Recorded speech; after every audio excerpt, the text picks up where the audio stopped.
Hello, everyone. Good morning, good afternoon, good day, wherever you are. My name is Rachel Hutchison. I am the manager of online instructional design here at the National Head Start Association.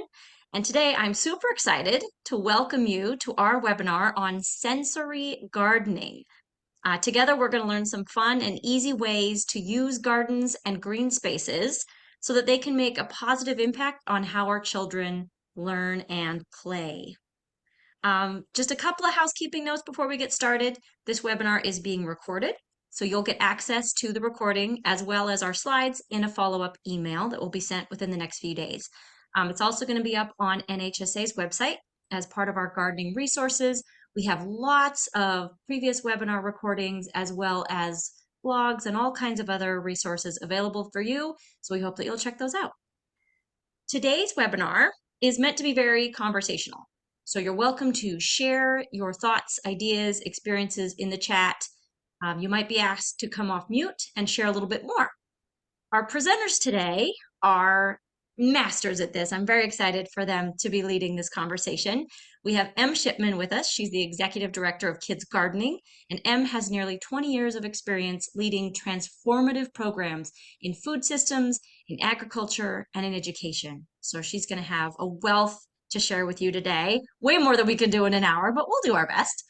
And we also have Amy Wagenfeld, who is an occupational therapist, therapeutic and universal design consultant, an educator, a researcher, and an author. So you can see that this is going to be a really rich session for all of us today.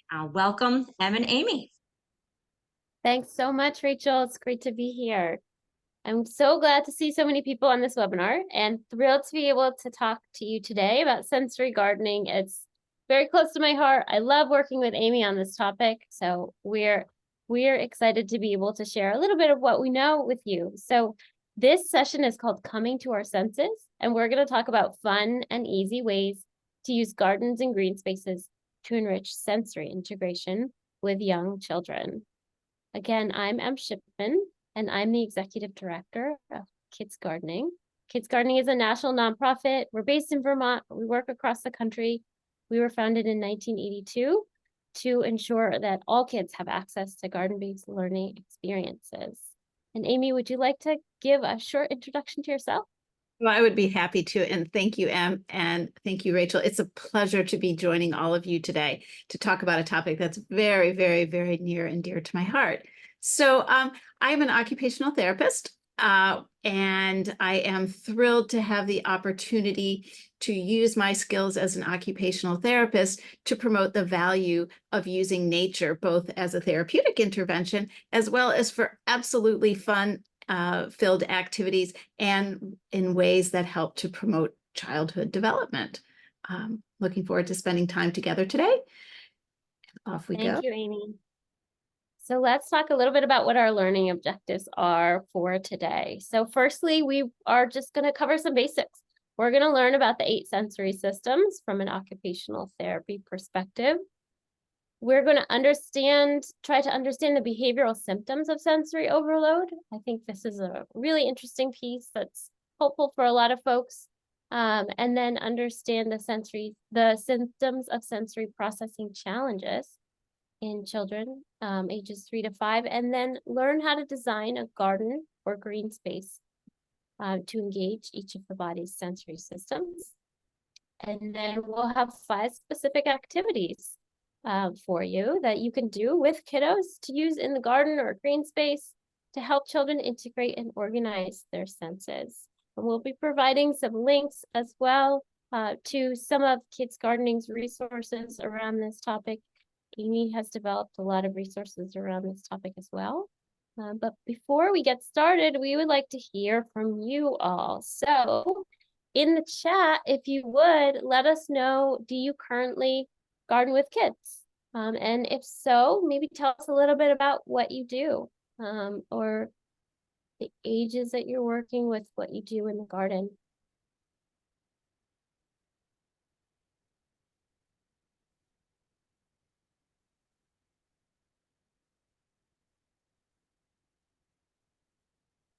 Oh, family farm. That sounds fun. Sounds great. Some of my favorite childhood memories were family farm summer camp as a toddler. Cooking herbs on the playground, wonderful.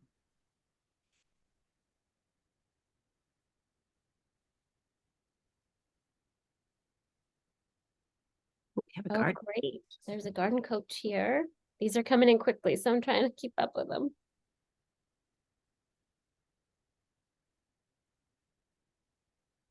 Thank you all for sharing. Hello, fellow therapist.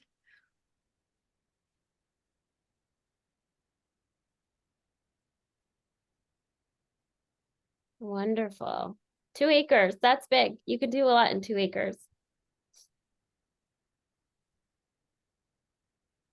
Wonderful. All right, we'll keep these coming and feel free to ask questions in the chat as well. We have plenty of time for questions at the end.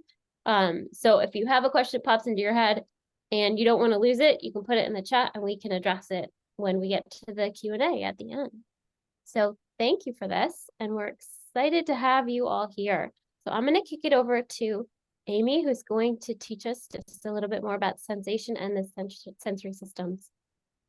Thanks, Em. And as Em said, we're going to start by talking a little bit about sensation, and know that this is just sort of the tickling the surface, if you will. It's an overview of sensation and sensory integration. And I think if you're interested in knowing more about it, I'm certainly happy to provide you with some resources that I think will help you to gain further understanding of this really, really important topic that is getting increasing attention within the nature and health community. So it's always kind of fun to start with a common definition. And our friend, the Merriam-Webster Dictionary, defines sensation as, and I will read the definition, a mental process, sort of a thinking, cognitive process that includes things such as seeing, hearing, and smelling. And we'll talk about there's far more than that, that results from the immediate external stimulation of a sense organ. And so think of that whole concept of external stimulation is going to be really important for our conversation as we proceed. So in actuality, humans have 8 sensory systems. I think that you're all probably quite familiar with the basic 5 sensory systems: the auditory system, which is all about hearing; the gustatory system, which is about taste, so important in a garden; the olfactory system, which is responsible for smell; the tactile system, which is touch; and the visual system, which is seeing. So those are the 5 basic sensory systems. But humans actually have 8, and the 3 foundational sensory systems are proprioception, and proprioception is the being able to understand where our bodies are in space. And we have proprioceptive receptors on our bones and our muscles and our joints, and we receive proprioceptive input from doing deep pressure activities such as pushing and pulling and squeezing and being in tight spaces. For many people, proprioception is very, very calming. The vestibular system allows us to keep our heads upright and helps with our balance. We receive vestibular input from doing activities that have some kind of a rotary motion to it. It can include spinning, rocking, swinging. And for many people, vestibular input can be very calming, but for others, it can be kind of disorienting. I'm in the disorienting camp. And finally, the interoceptive system. The interoceptive system, or interoception, hasn't received the due credit that it needs up until recently. The interoceptive system is all about internal regulation and internal awareness. The interoceptive system helps us to understand if we're hungry, if we're thirsty, if we're hot, if we're cold, if we need to use the restroom, or if our heart is beating very, very quickly. There's a very strong link between interoception and self-regulation. Self-regulation is all about being able to manage our behaviors and our emotions. Okay. So in terms of, we'll talk a little bit, we're going to get into talking about sensory integration right now. So the whole process of sensory integration is all about a 24/7 feedback loop. We perceive sensation from the environment, the external environment, even from our bodies, and we process it in our central nervous system, and then we respond with some type of an action. Now, I have the image of the hot flame in the hand to illustrate this. When we do something such as accidentally put our hand on a hot burner, we're perceiving this sensation from the environment. Oh my gosh, this is hot. Our central nervous system tells us, danger, danger. And then our response, hopefully, is to immediately remove our hand from the hot surface. So that's kind of a simple illustration of the feedback loop. For most of us, this sensory integration feedback loop happens without us thinking a whole lot about it when our sensory systems are integrated and working in concert with each other. Okay, sensory integration and sensory processing, sometimes these terms are being used somewhat interchangeably. The whole idea is it's the process of organizing sensory inputs so our brain is able to produce a useful body response. Sensory integration and sensory processing enables us to be able to make appropriate responses to both motor movement and behavioral or emotional stimuli. Sensory integration and sensory processing impacts engagement in all types of meaningful activities that affect the health and the quality of our lives. It is part of every single thing that we do in our daily lives, again, happening 24/7. And kind of a summary statement for this is when our senses, our 8 sensory systems, are integrated within each sense, as well as with each other, we're better regulated, we're better able to manage our behaviors and our emotions, and as I keep saying, to proceed with our daily lives.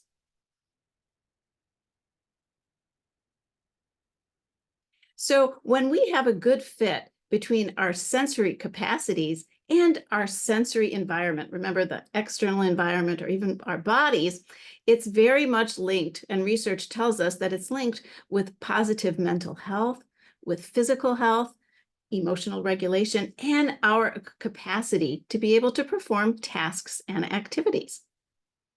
So sensory integration is the foundation of everything that we do in our lives.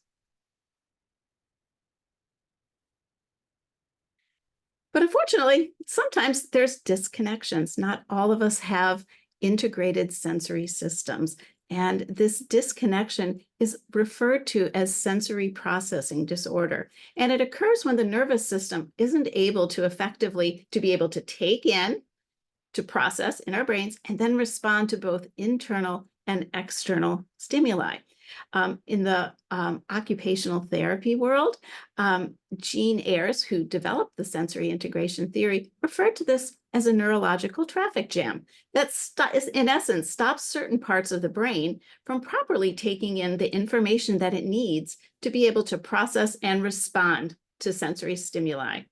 So sensory processing disorder, or SPD, can lead to atypical perceptions of sensation. Again, it impacts and affects participation in daily life. Now, I want to make clear that sensory processing disorder is extreme. I think that we all probably have some sensory quirks, if you will, but and it might be something as simple as, for me, I don't particularly care for vestibular input. I don't like to spin. Swinging is marginal for me, but it doesn't really impact with my daily life. For someone who is identified as having sensory processing disorder, these the disconnection or the within the sensory systems really stops them from being able to engage in all that's needed to participate in our daily lives. Let's talk a little bit about behavior. And there's a reason that we have an empty glass, a full glass, a half-filled glass, and an empty glass. So the atypical perceptions, or the atypical sensory perceptions, can cause children to react in different ways.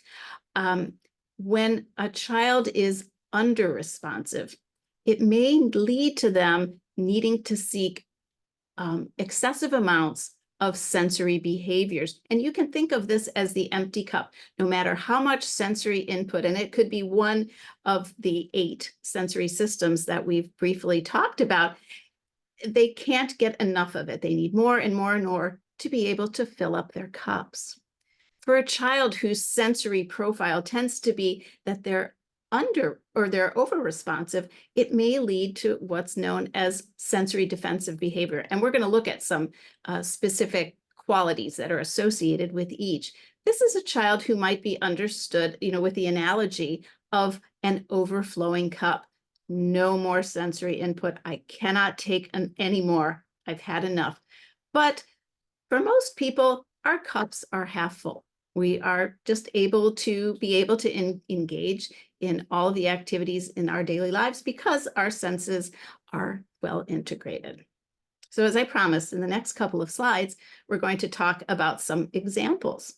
Now, sensory seeking behavior, these are children who are understood to be under responsive. And some of these examples being constantly touching objects or people needing to jump and spin and rock, which is vestibular input, picking at fingers, crashing into things, seeking pressure and impact, which is proprioception. These might, as I mentioned, these might be examples of sensory seeking behaviors.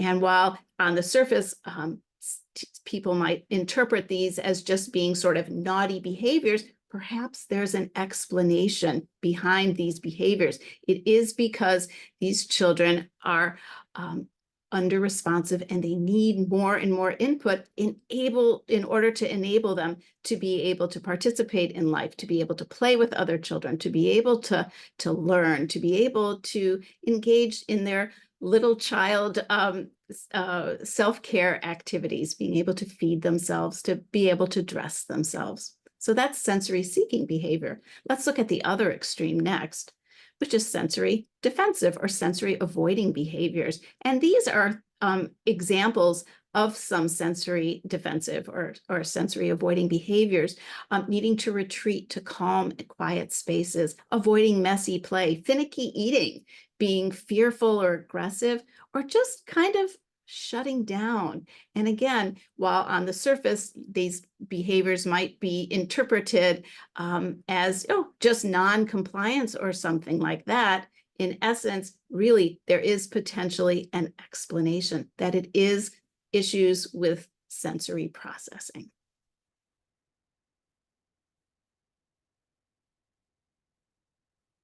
Hey, with Thank that. you, Amy. It's such a wonderful, what can be a complex topic, summarized really nicely.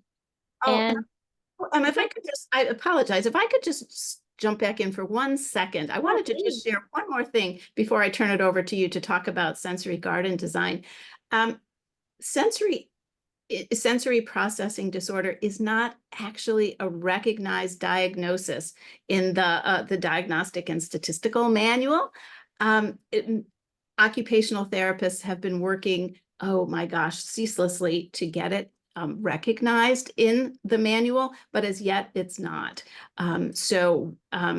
Like I said, it's not an official diagnosis, but it certainly is one that I firmly believe in, maybe perhaps even in the next edition of the DSM, it will be recognized as a specific disorder. yeah, thank you for that clarification. And I'm sure many of you educators are seeing increasing amount of sensory issues, challenges with children that you're working with. So we would love to present to you the idea that gardens are a wonderful place for children to get their sensory needs met, and all of the senses can be engaged in a garden, and in a really easy way that feels, not to say that garden-based learning and teaching through the garden is easy, but engaging children's senses through the garden can feel really natural and organic. It doesn't have to feel forced, and the activities that you can do can be really so simple, because nature, I say this all the time, my own opinion, my perspective is that nature is the ultimate sensory tool if you want to think of it that way, there are so many things that we can find in nature that can be very regulating, and ways to move our bodies outside. So I'm just going to talk a little bit about garden design from a sensory perspective. Some of the things I'm going to mention are basic and smart garden design for youth in general, but some of the things are specific to designing sensory gardens or gardens to engage youth in sensory activities. So there are 6 concepts here that we're going to go over. One is choosing beds and containers. The second is picking a theme. The third would be sensory plants, and I could talk about that for hours and hours. The fourth is sensational accessories. We'll chat a little bit about those and get your ideas. And then, of course, keeping safety in mind. And then 6, and finally, embracing exploration. So I'm just going to dig in here to choosing beds and accessories.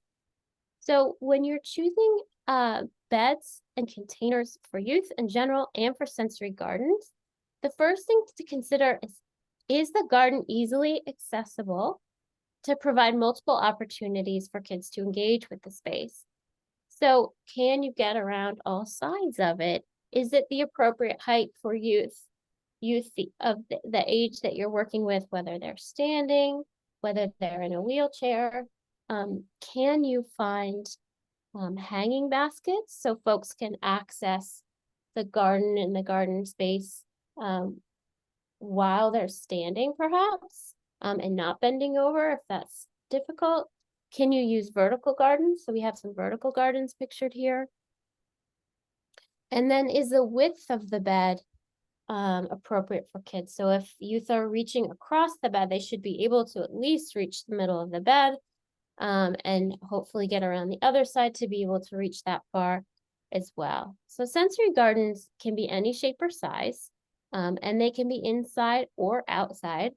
So if you don't have outdoor space, you can do a lot with sensory gardening inside in containers and with grow lights and light stands.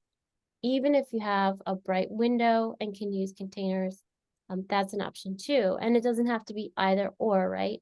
Because sensory experiences can be regulating, if you can have some of this happening inside the classroom, because inevitably we have to be inside at some point during the day, and outside, it's all that much more beneficial. And just a reminder, as I'm chatting, please do feel free to keep putting questions in the chat, and we can address those at the end during the Q&A. Next, I'm going to talk about themes. So it might be that your theme is just sensory garden. We're going to create a sensory garden. That could be a collection of containers. It could be a raised bed. It could be under grow lights, like I said. So that might be your broad theme, and you could select plant material that would delight all of the senses. Or you could have a theme like a rainbow garden, for instance, and that might be more visually appealing, and that might be fun for kiddos. If you have older kiddos who you can really engage in choosing the plants and coming up with the plant list, then a rainbow garden could be a fun theme for engaging them in that. And that would be, primarily visually stimulating. And we're going to talk about plants next, and honing in on different senses. So sensory plants. My colleague Sarah is going to put a link in the chat to a resource we have at KidsGardening for selecting sense-engaging plants. But I think you could argue that every plant is sense-engaging in some way. I am a huge plant lover, so I could go on about this for hours and hours. But basically, what we're trying to do is select plants for their sense-attracting properties. So of course, as always, you'll want to look for varieties of plants that are adapted to your growing conditions. So yes, they might be a really engaging sensory plant, but does it work for the amount of light that you have, the amount of water that you have, and the amount of space, and can you easily maintain these? But just to go through a couple of ideas and options and things to think about. Pictured here, we have lamb's ears, which are the softest plants. I can remember as a kid taking off my shoes and I would rub my bare feet on them. They are so, so soft. Really great sensory plant for kids. We have bamboo pictured here. So again, that's fun to touch and sort of rustle the leaves. But I think folks don't often think about plants in terms of our auditory sense. And I personally love bamboo, but even more so grasses for this. So I feel so relaxed when I hear the wind in the leaves of trees or the wind in grasses. It's just, for me, for some reason, the most calming sound. So putting grasses, perennial grasses that are not invasive in your gardens can be really easy to maintain and can be a wonderful sensory experience. Also, just really fun to brush your hands through. A lot of them have beautiful seed heads that you can also, to look at, do art with, and also to feel. Herbs are incredible resources when it comes to sensory gardening, and I think you probably are already aware of that, but things like lemon balm and lavender are very relaxing, have very relaxing properties, smell delicious, really great choices for kids. And then we have pictured here raspberries as well. You can buy varieties of raspberries that have smaller or fewer thorns on them. You want to be a bit careful there with kids, and depending on the age of the kids that you're working with, you may not want to have any plants that have thorns. But a little bit of prickle could be a sensory experience of its own, as long as it's safe and no one's getting those stuck under their skin or, getting infections from them and so on. So I think if you go to the nursery or wherever you get your plants with sort of like sensory goggles on and look at the plants from that perspective, again, you could probably, you find a reason to include any plant in a sensory garden, but really thinking through what does it feel like to engage with this plant is a great way to think about what you want to include in your sensory garden.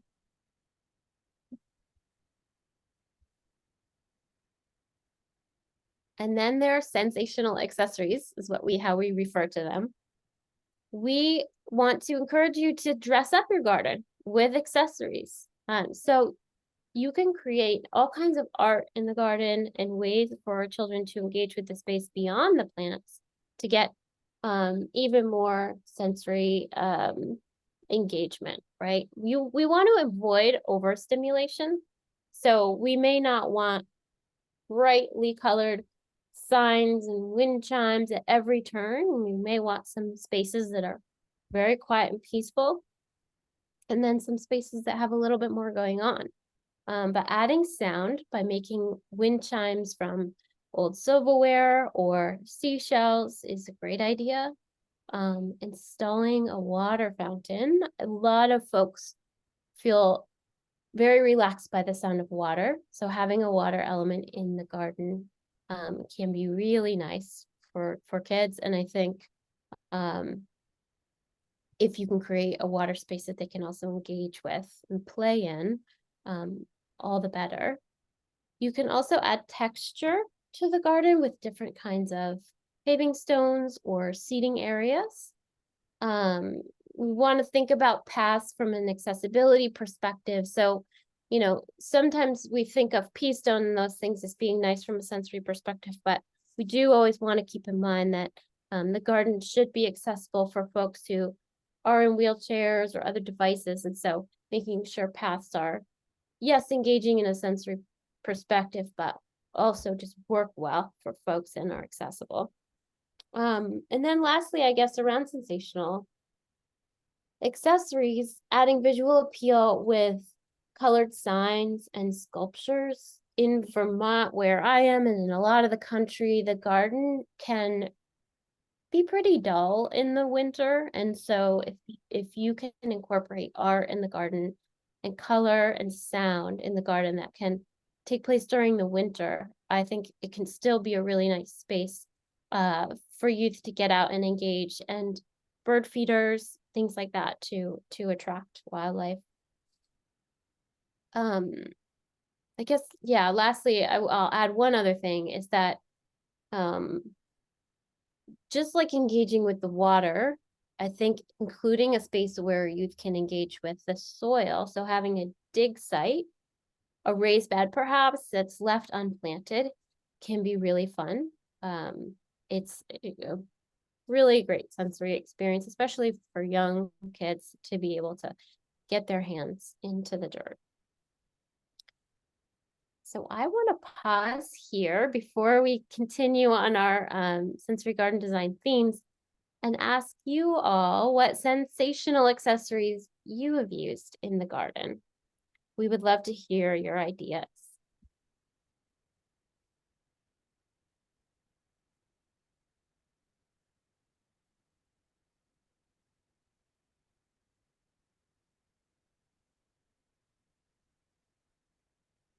We have bird baths with a solar powered water bubbler. Yes, solar power wherever you can use it for sure. Oh, dig beds with toy insects. Wonderful. A music wall, that's fantastic. Beautiful example of auditory and tactile sensation. Yeah, and I don't think I talked about taste. I think taste is probably the most obvious one, and maybe that's why I skip it. But of course, pulling carrots out of the ground and crunching into them. Taste is a very important one. And the herbs. And I saw someone mentioned, non-toxic plants. And thank you, Sarah, for adding that resource. I will talk about this, but it's incredibly important to make sure that we're using non-toxic plants. Absolutely. Tree stumps. What a great sensational accessory. And tires. Dirt, chimes, statues, pinwheels. Yeah, wonderful. Sunflower. Yeah. Delicious watermelon. Oh, I love watering with spray bottles. What a fun way for children to get themselves wet and to tend the plants. And to build hand strength. Spray bottles are awesome. They are the best. Oh, this is cool. So Melanie's saying they've done an activity where they fill 5 shoe boxes with plants to appeal to each sense, and then have their students figure out which sense each box represents. That's very cool. I might try that. And if you lift and carry the boxes, you're getting some wonderful proprioceptive input. Had to sneak that in there. Ooh, that sounds pretty, Geraldine. Making hoops and then tying ribbons on them and hanging them in the garden. My local children's science museum has something similar with ribbons like hanging and blowing in the breeze, and kids love to approach it and like kind of poke through it, and really neat. A beanpole tent, yeah, and sunflower houses. I'm not sure if we have those in this presentation, but both of those are great. Sensory sachets. Yeah, even just making tea from the herbs in the garden is such an amazing sensory experience. Okay, well, please keep sharing these, and I'm going to continue with our last few sort of principles around sensory garden design. Again, there's, safety is the most important thing, right, with our kids. So always keeping safety in mind. Because the sensory garden is encouraging kids to engage with it, to smell and taste and touch, we want to avoid using poisonous plants or plants with foliage or thorns that could irritate or puncture the skin. Now, we may not know every, how each child is going to react to every plant, but we do know a lot about what plants are irritating, and we want to use that to avoid trips to the nurse's office. So Sarah shared a link in the chat to a list, and we can reshare that. But yeah, do look that up and get those plant lists before deciding what to put in your sensory garden. Also around edible plants, you may want to put those all in one spot, right? You may want to say like, this is the bed where you can, it's really nice to be able to say to kids, like, you are welcome to pull a leaf and eat it, but it needs to be from this space. So then it's clear. which can be consumed. Also around safety, not leaving tools around, not leaving tools on the ground, stressing importance with kids of being aware of where our what's around us, and to the extent that's possible where our bodies are in space when using tools. And we have a picture here, two pictures, one, you know, around saying no spraying, just in case the grounds folks at the school are spraying things. Spraying in the children's garden is off limits. And then I really like the picture on the left because it shows that youth were engaged in setting some of the safety, some of the rules around safety and the agreements around safety in the garden. And so we can always engage kids in this process as well. The last principle I want to share with you is around embracing exploration. So really, as we're thinking about sensory gardens, just creating them as welcoming spaces, not gardens that need to be perfectly maintained and look beautiful at all times, but making sure that exploration is the goal. Sensory garden plants might get a little bit more picking and prodding and petting and tasting than other plants in the garden. So they might get a little bit worn. But that's part of the experience. And, you know, like I mentioned earlier, having a bed where kids can just dig in with their hands.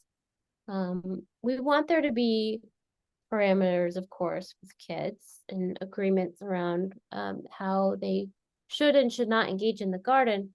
But to the extent that you can create a space where they do feel like they can get into the garden and engage and interact with the plants and the special features, that's going to be an important part of their sensory experience and the learning process for them.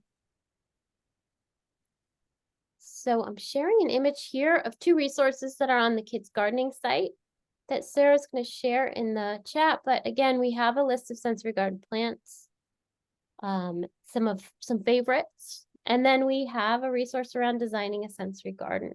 So you can go grab those on the KidsGardening site for free. And I'm going to turn it back over to Amy, and we're going to go into some fun activities you can do. Thanks, Em. We're going to, as you said, we're going to talk about 5 different gardening activities that promote sensory integration and organization. And these are activities that are somewhat taken from a sensory gardening program that I'm working on in collaboration with KidsGardening that we hope to have available soon. So let's take a look. And they're very, very simple. And I want to really empower you to say, I'm going to share sort of the basic idea and the premise of the activities, but it's for you to build on and to change and to adapt in ways that are most effective and meaningful for the children that you're working with. So no constraints, if you will. The first is called Happy Harvesters, and very, very simple. 2 things that you need are to have some harvest-ready produce, perhaps in that one bed in the garden where children are free to sample anything, and some gathering baskets. And what I'd like to do is to tell you that in addition to it being really, really fun, there's a lot of sensory value that can happen when you're engaging in happy harvesting. You're able to, the children are able to smell, to look at, to perhaps listen to, of course, to taste, to touch, and to experience proprioception, vestibular, and interoceptive input. And let me explain, I think that the 5 basics are probably pretty obvious, but let me explain a little bit about how this activity nurtures the foundational sensory systems with proprioception. If you are harvesting tomatoes from a vine, you have to know exactly the right amount of pressure to use to hold the stem of the tomato with one hand and to pop the tomato off the vine with the other without pulling the whole plant with you. Again, knowing how your body works in space. The vestibular input comes from perhaps moving from a squatting to a sitting to a standing position, changing our positions in space. And interoception comes from you get awfully hungry when you have access to fresh produce. So again, something so seemingly simple as harvesting vegetables really does nourish all 8 sensory systems. And shelling peas. Shelling peas somewhat it's just sort of a variation of happy harvesting. And again, not only does being able to shell the peas from the pea pods, again, knowing just how you're able to use your body, use your hands to open the pea pod, and then of course to munch on them is a proprioceptive activity. And then interoception, of course, comes from the delicious taste of fresh peas, which I think it's like, to me, it's one of the greatest joys of spring is my first batch of fresh peas.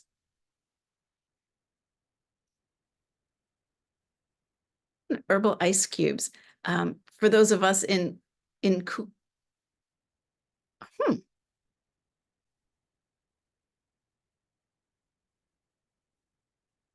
yeah.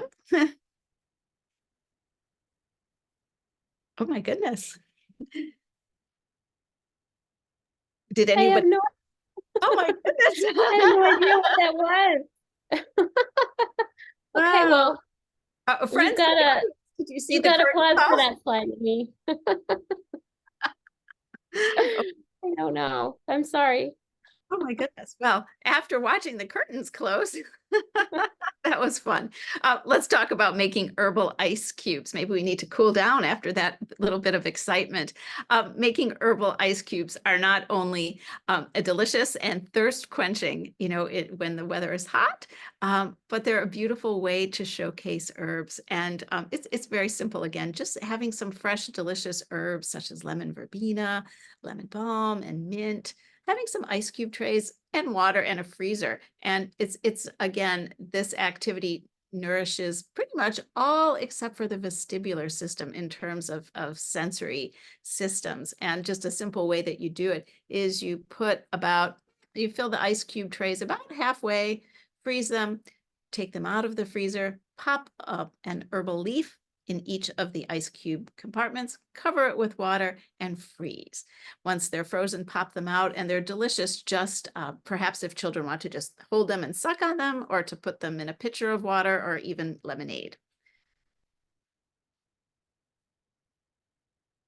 Heavy work. Remember, we elicit proprioceptive input by doing heavy work. And when children are engaged in the actual activity of gardening, whether they're raised beds, whether they're in ground, whether they're doing containers, just the act of digging and pushing and pulling and filling is one example of heavy work.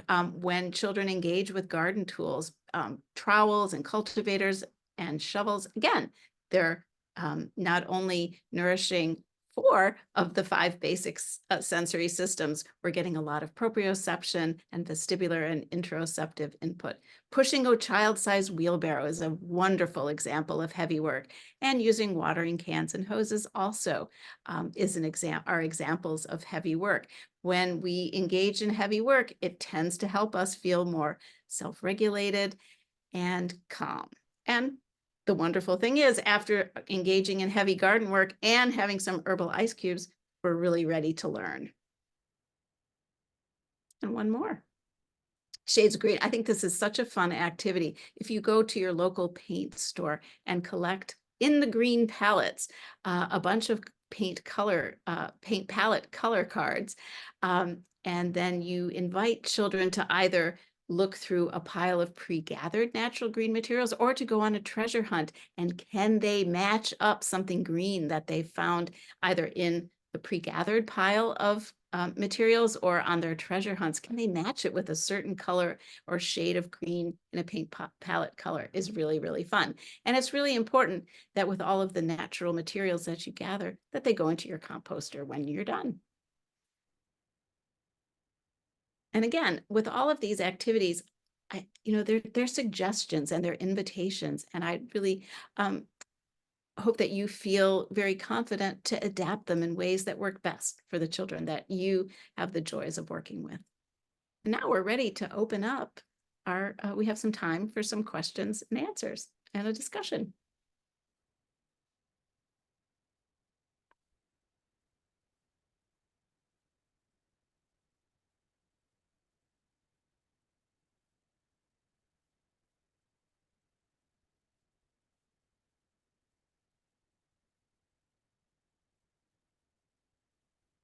So if you have questions, I believe we're going to ask you to put them in the chat. Am I correct? Yeah, please do put them in the chat. And I think I saw some come through already. Yep, there we go. Great. Okay. I'm going to open the chat as well. And Sarah Pounders, so she wasn't introduced, but she's a very important part of Kids Gardening. Our colleague Sarah Pounders is here as well, and she can jump in to answer questions too as a garden educator herself. But there was just a question around building the sensory garden for multiple age ranges, i.e. preschool all the way to grade school. From my perspective, that's totally doable. And it's gonna look pretty similar.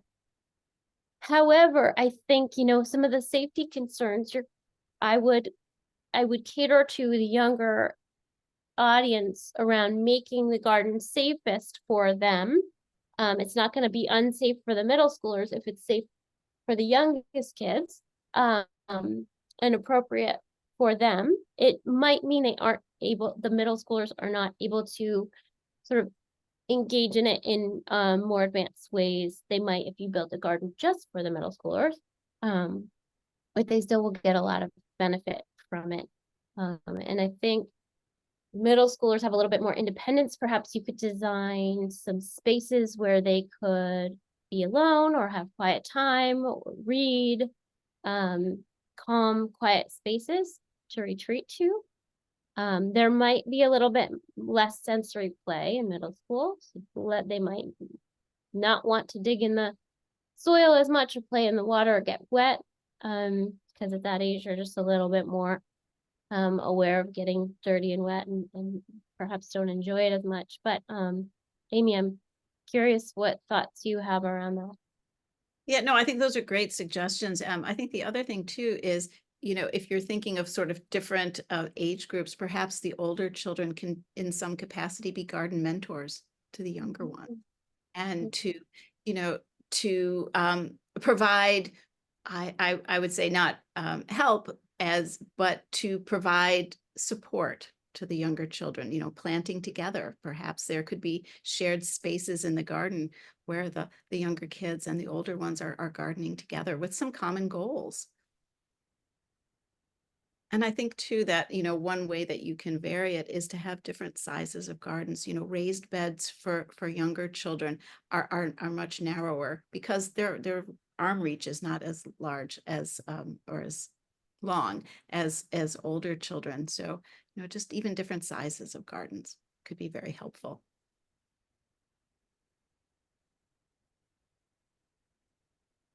We have a question. Are there some types of hardy plants that might survive a transport inside? In Alaska, we have a very short growing window. That's a good question. Yeah, definitely a good idea to think about plants that can be outside in the summer and then you can bring them in. I'm trying to think of some of the plants that I do that here in Vermont. So there are some, you might consider house plants that I bring outside and let them spend their summer. Rosemary needs to come inside here, and so that could go out in the summer to engage with. You could even put it in the ground if you want to, and then dig it up and pot it and bring it in, but probably easiest and better for the plant, leave it in the pot and transport it.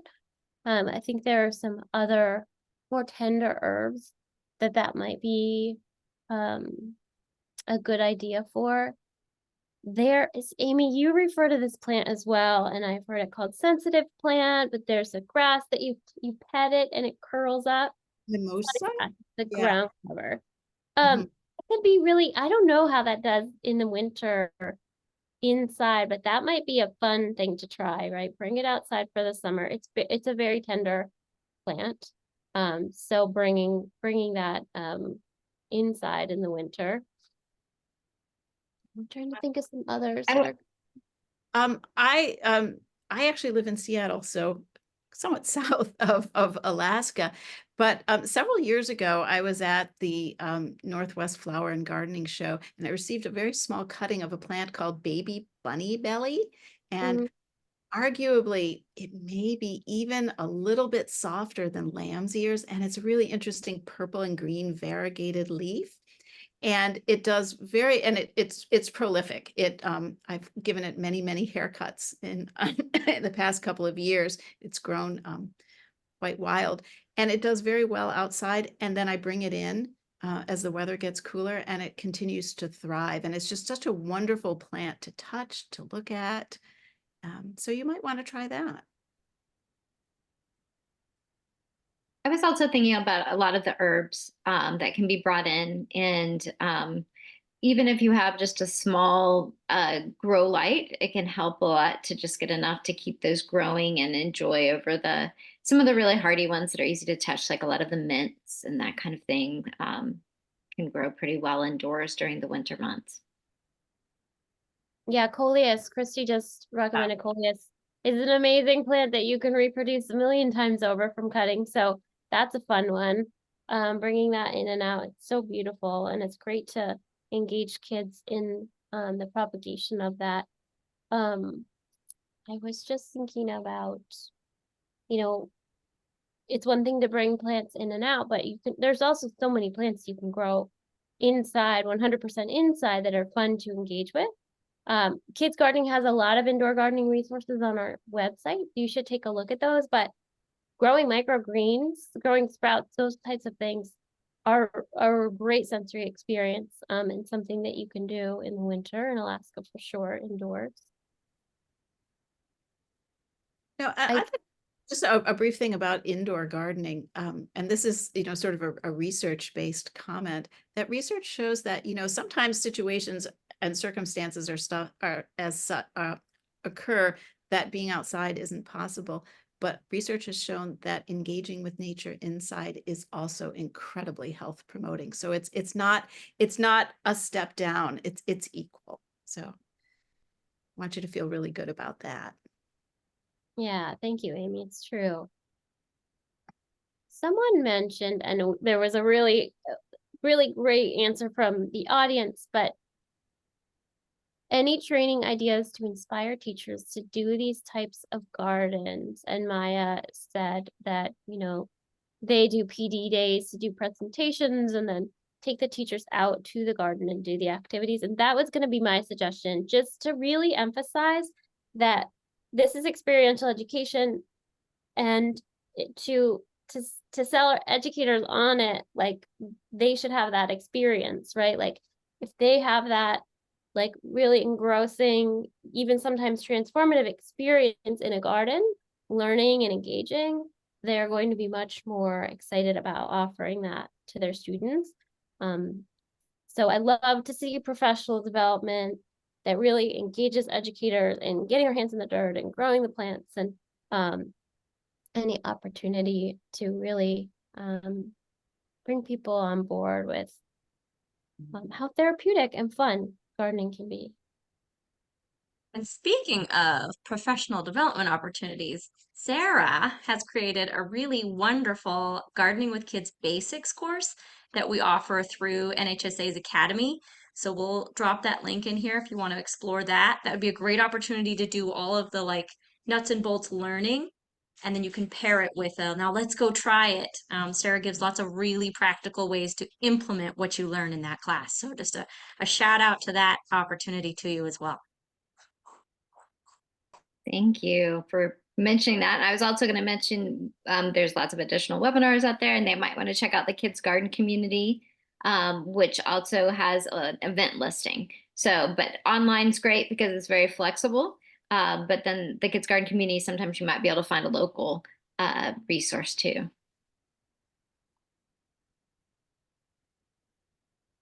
One more resource that we offer in partnership is that we have a garden story time that we offer virtually.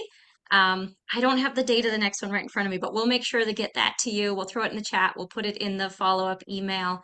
That is something that teachers can come to and bring their students. And it's just a great way for them to explore different kinds of gardening, all different kinds of plants, and just get their curiosity humming before you get their hands dirty, or while you get their hands dirty, however you like to approach it.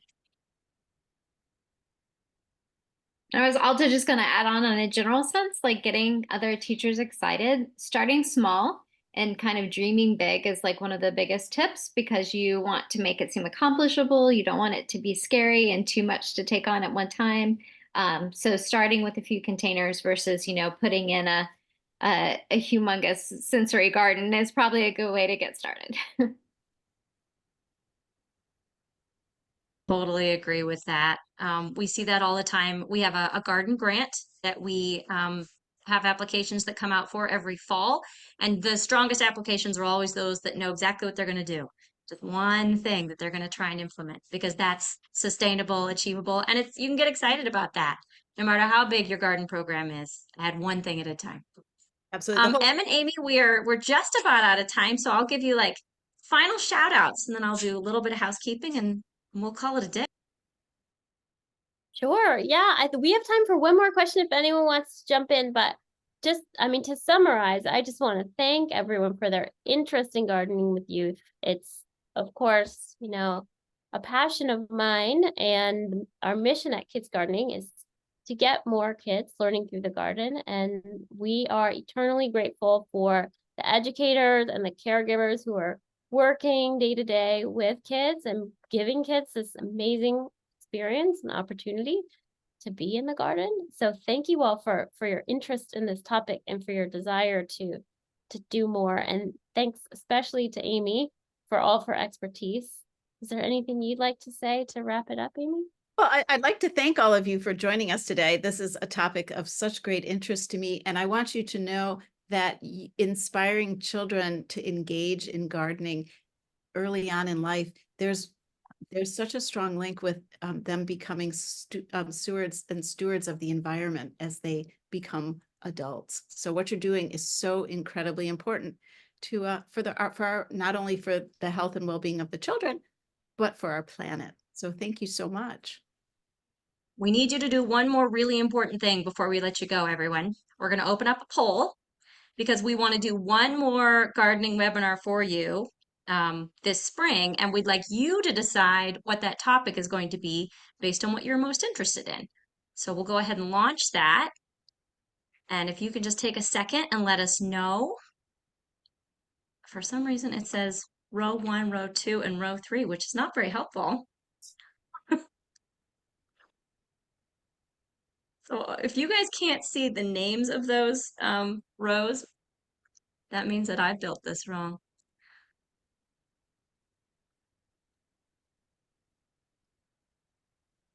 Rachel, can you Yeah. put them in the chat?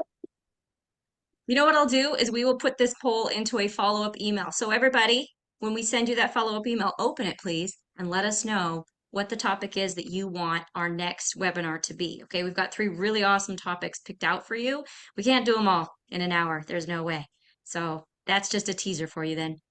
Okay, well, thanks everybody so much for coming today. Again, this has been recorded, and you can share this with anyone that you like who would like to get inspired to garden with kids and put in a sensory garden. Thanks so much to our wonderful hosts, Em and Amy and Sarah.